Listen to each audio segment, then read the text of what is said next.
자 여러분, 은행 없이 대출 받을 수 있다고 하면 믿으시겠습니까? 신용 점수도 안 봅니다. 직장도 안 봅니다. 심사도 안 합니다.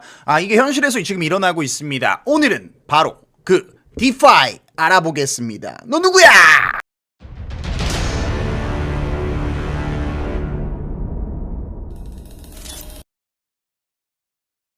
자, 안녕하세요. 비트코인 999K 확신하는 93입니다. 오늘 배워볼 영상은 바로 디파이. 코인 하신다는 분들도 사실 너 디파이 설명해봐 하시면 말문이 막힙니다. 근데 이거 모르고 코인 투자하는 건 축구 규칙 모르고 축구 경기 보는 거랑 똑같습니다. 재미도 없고 뭐가 중요한 장면인지도 모르는 거죠. 오빠, 쟤는 왜 축구인데 갑자기 손으로 콩을 던져?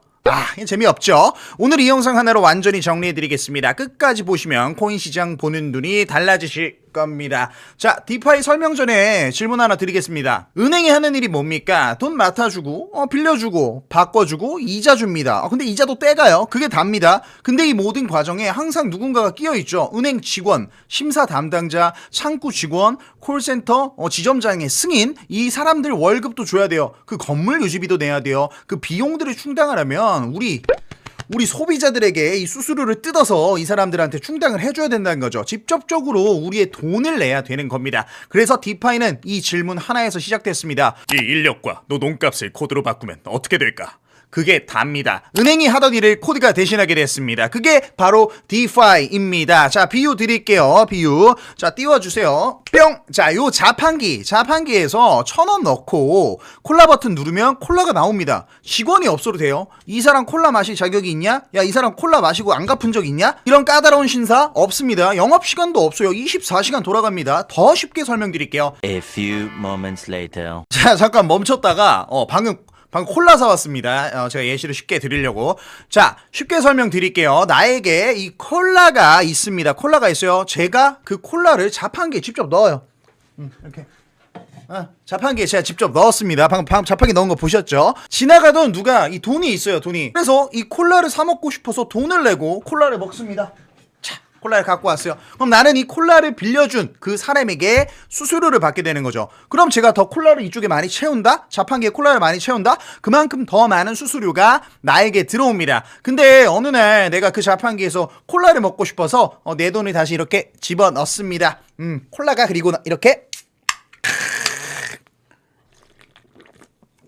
이렇게 콜라 나왔어요. 그럼 내 수중에는 다시 콜라가 생기고 돈이 나가게 된 거죠. 이 과정에서 수수료는 콜라를 제공한 사람들에게 지급이 됩니다. 그럼 내가 돈을 더 벌고 싶으면 콜라를 더 많이 자판기에 채워넣으면 되는 거고요. 반대로 콜라를 더 먹고 싶으면 돈을 더 많이 내면 되는 겁니다. 어쩔 땐 소비자가, 어쩔 땐 판매자가 될 수도 있는 거죠. 디파이가 딱 이겁니다. 은행 대신 자판기가 금융을 처리하는 거죠. 근데 장점만 있을까요? 치명적인 단점도 있습니다. 내가 콜라 100개 넣었는데 콜라 가격이 확 떨어져 버리면 나는 콜라를 많이 넣었는데 그만큼 회수가 안 되겠죠. 내가 원했던 가격, 내가 원했던 비율로 못 찾게 됩니다. 이걸 비영구적 손실, 임퍼머넌트 로스라고 하는데 어려워요. 신경 쓰지 말고. 어쨌든 디파이에서 가장 중요한 리스크고 가장 큰 리스크입니다. 근데 사실 이 리스크는 우리 은행에도 존재해요. 우리가 넣어놓던 적금이 화폐가치 떨어지면은 그 돈 그대로 썩어버리는 겁니다. 자, 디파이 정말 쉽게 알겠죠? 은행업소로 됩니다. 이제는 기록은 다 블록체인 위에서 기록이 됩니다. 자, 그럼 이거 볼게요.